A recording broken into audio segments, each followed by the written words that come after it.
Kemudian ada hubungan antara torsi dengan momen inersia.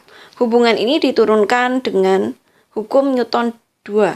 Seperti yang Adik ketahui, hukum Newton 2 bunyinya adalah sigma F sama dengan M dikalikan A. Pada gerak translasi atau gerak lurus, sesuatu yang bisa menyebabkan benda bergerak dinamakan gaya.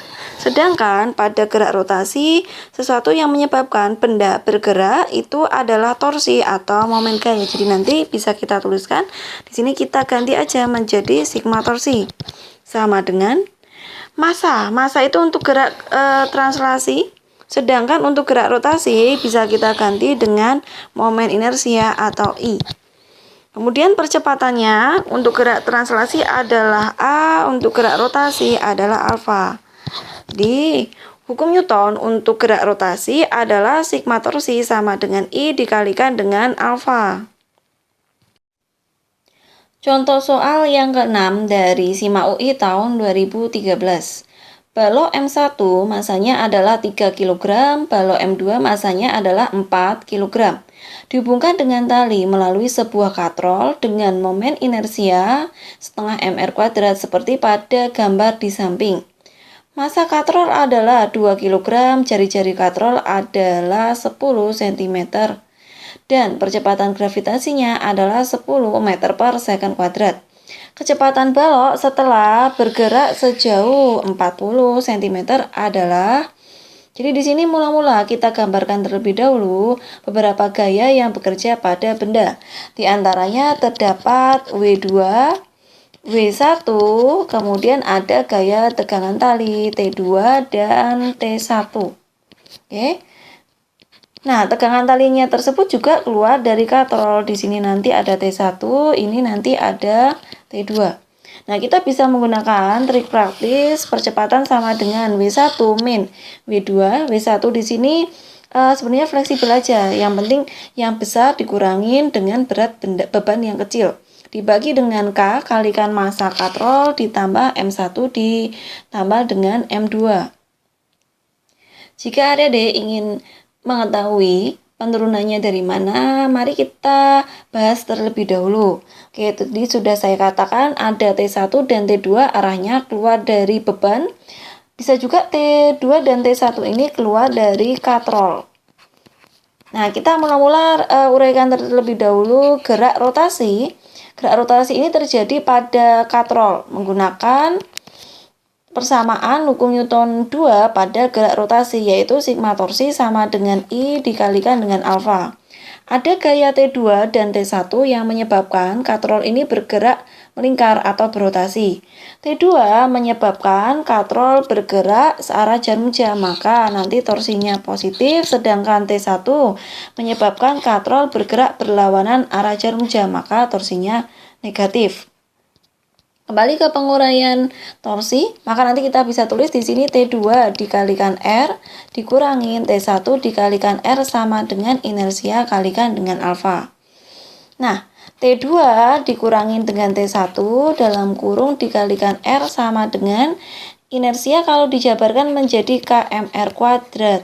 Sedangkan alfa kalau diuraikan menjadi A per R, dicoret yang sama. Ini ada R-nya habis, maka nanti besarnya T2 min T1 sama dengan KMA. Selisih antara tegangan tali T1 dengan T2 adalah KMA. Kemudian kita uraikan resultan gaya yang bekerja pada sistem beban. Nanti kita gunakan sigma F sama dengan M kali A.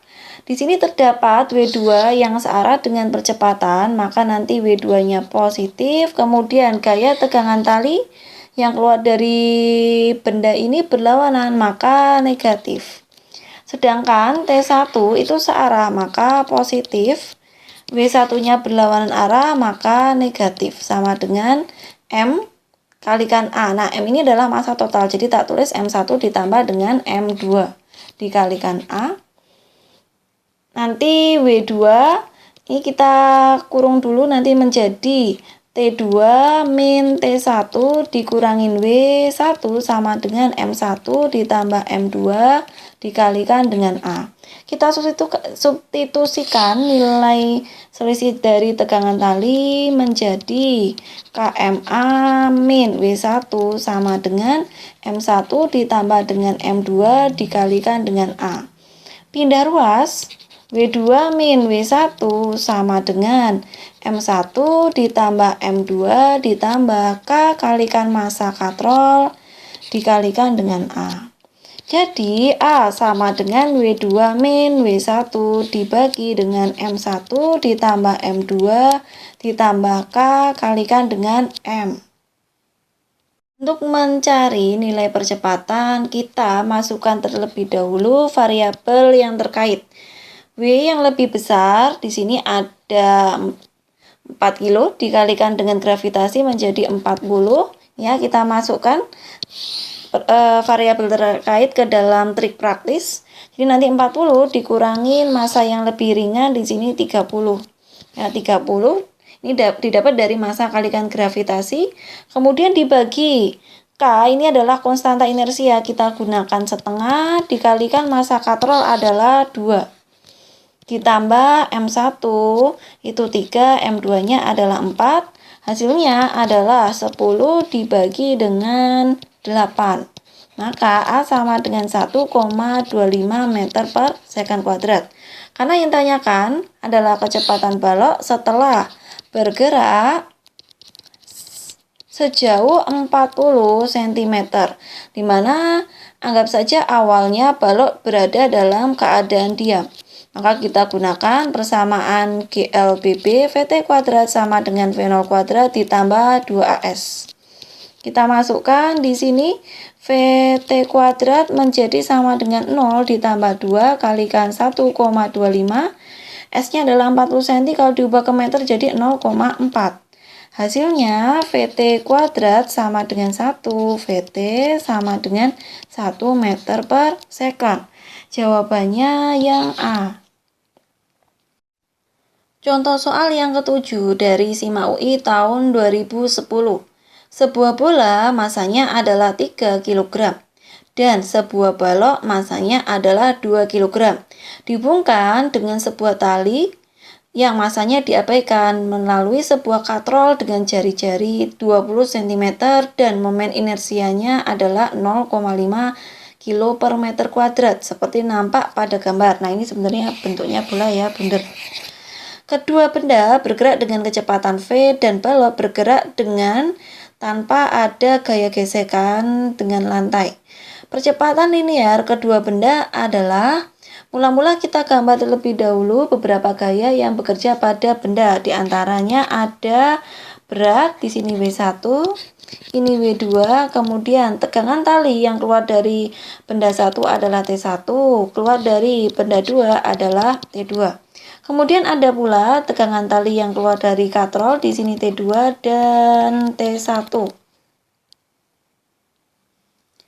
Kedepannya Dedek bisa gunakan trik praktis A-nya sama dengan W1 dibagi K, M, ditambah M1 ditambah M2. Nah, ini sebenarnya mirip dengan persamaan yang katrol dengan dua beban yang tergantung tadi ya pada contoh soal sebelumnya. Namun karena di sini yang tergantung cuma ada satu benda saja, maka yang di atas juga cuma satu. Yang satu itu yang tergantung saja. Mula-mula kita gunakan rumus hukum Newton kedua untuk gerak rotasi.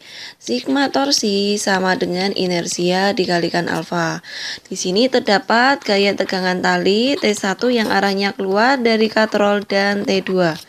Karena gerak benda ini M1-nya ke bawah, maka nanti kita balik asumsinya.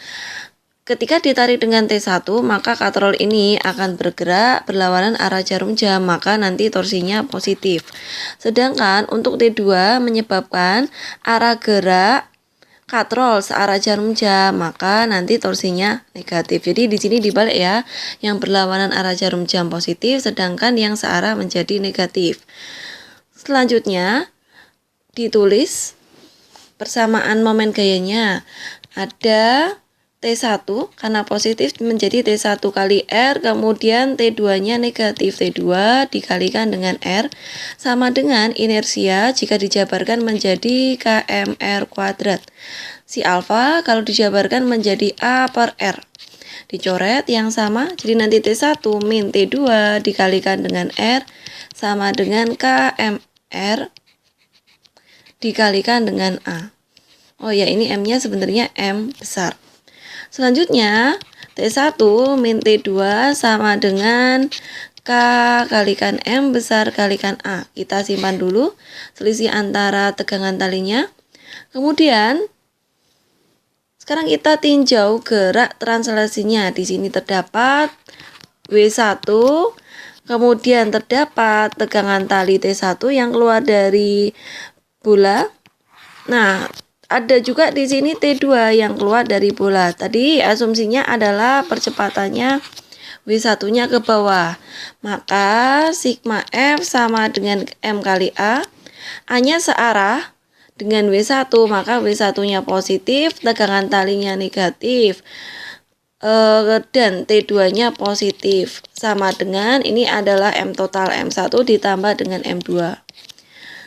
Kita jabarkan di sini. Minnya dikeluarin dulu, jadi nanti T1 min T2 sama dengan M1 ditambah dengan M2A. Kita masukkan tadi selisih dari tegangan tali adalah K M dikalikan A sama dengan M1 ditambah M2A. Oke ya, nanti pindah ruas. W1 sama dengan M1 ditambah dengan M2 ditambah K kalikan M dikalikan percepatan. Percepatan jadinya adalah W1 dibagi dengan M1 ditambah dengan M2 ditambah K kalikan M. Jadilah rumus praktis ini. Baik, sekarang kita masukkan variabel angkanya ke dalam trik praktis. A sama dengan W1 berarti 30 dibagi K kalikan M. Nah, karena di sini yang diketahui adalah inersia, mari kita cari K kalikan M dulu menggunakan persamaan I itu adalah K dikalikan M kalikan R kuadrat. Karena I-nya 0,5 sama dengan KM. R-nya di sini adalah 20 cm. Kita ubah menjadi ke meter menjadi 0,2, maka R-nya menjadi 0,04. K kalikan M hasilnya adalah 0,5 dibagi dengan 0,04. 12,5. Tinggal dimasukkan di sini.